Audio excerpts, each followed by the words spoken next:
Bonjour à toutes et à tous. Aujourd'hui, je vous présente le nouveau Robert Frameworks RM1 qui est un monster cross très axé performance.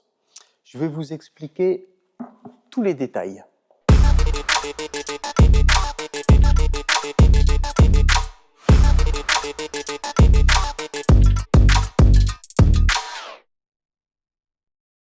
Donc, nous sommes en présence du Robert Frameworks RM1 dans la gamme performance. Ce vélo est clairement destiné à un usage ou compétition, ou en tout cas avec une volonté d'avoir du rendement.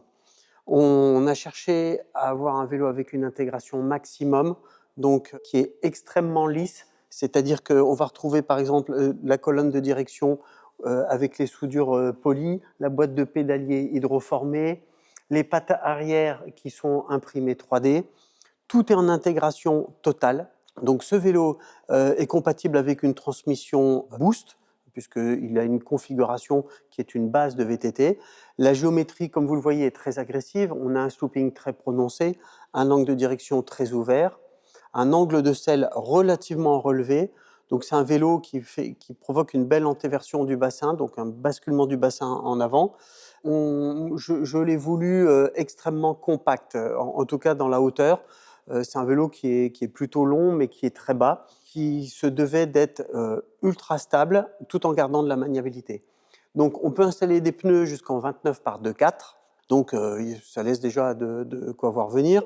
Tout est en routage interne, c'est-à-dire que si on veut mettre une tige de selle télescopique, c'est en routage interne. Si on veut mettre un groupe mécanique, c'est également en routage interne. Le vélo est compatible transmission électrique et mécanique.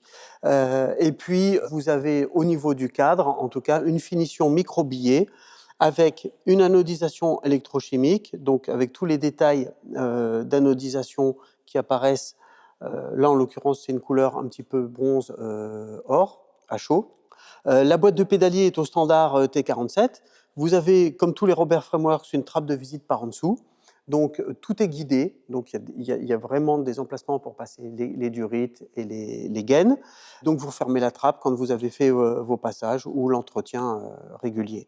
Le vélo est au standard Boost avec une patte UDH. On le voit, puisque là, on est en l'occurrence sur un dérailleur SRAM de la nouvelle génération. Donc, ça veut dire une patte facilement trouvable partout. Cette pièce qui est imprimée en titane 6,4, on l'a conçue pour recevoir la potence FSA, mais elle sera disponible aussi pour Envy et pour des Dacia.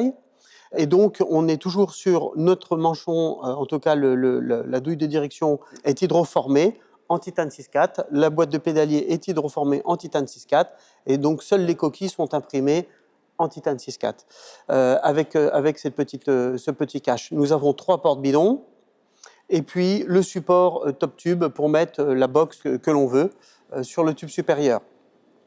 Le vélo sera disponible avec plusieurs fourches. Il y aura notre fourche, celle-ci, qui ne va pas tarder à évoluer au niveau de la forme en carbone, qui existe en format aventure, donc avec triple perçage, toujours passage interne, plus passage interne pour dynamo. Et elle va exister aussi très bientôt en titane. Nous sommes en train de travailler dessus. Elle arrive très très vite. Donc, il faut bien imaginer que le Monster Cross est le vélo destiné au gravel extrême. Donc, c'est du VTT, on appelle ça comme on veut.